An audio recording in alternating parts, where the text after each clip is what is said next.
In fact, what is really significant about today as a parent looking forward, is that today does mark the milestones after which my and your mother's ability and opportunity to give you advice starts on a sharp downturn.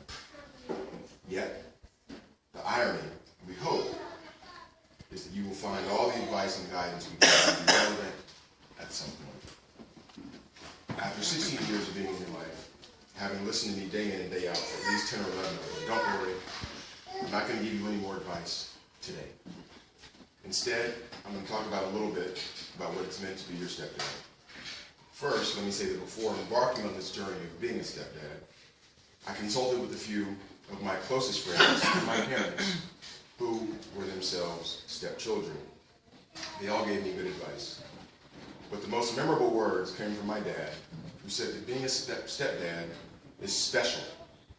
That's his term for different, complicated.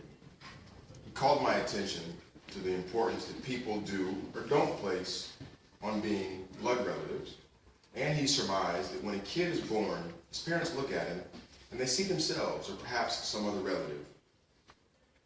They also see the embodiment of at least 9 months of work to get the kid there. So together, my dad and I, we pondered the irony that unconditional love that is so commonly automatic and nearly universal, at least initially, is much more about the parent than the kid.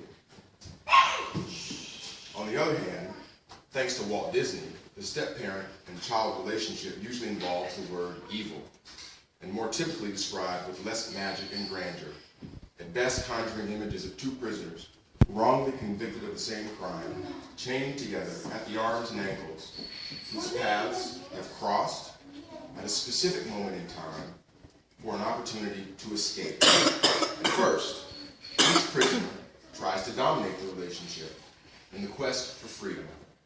And after various attempts at trying to drag one or the other, and maybe even attempting to break the bonds that bind them, they realize that the only way to find freedom is to work together, and thereby build a lasting relationship that doesn't depend on fate, the fate that brought them together. As I reflect on being your stepdad, I realize that I came to the relationship thinking most about what I needed to do for you, what kind of parent I needed to be.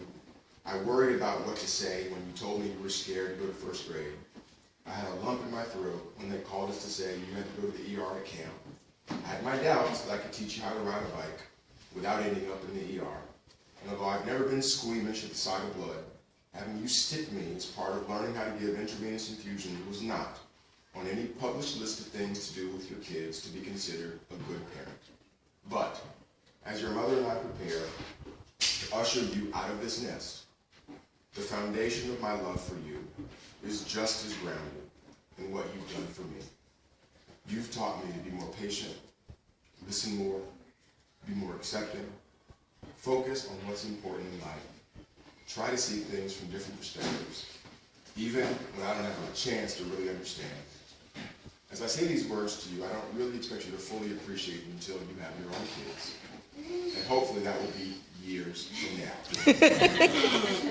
In the meantime, you continue to grow up and make the life for yourself that you want on your terms.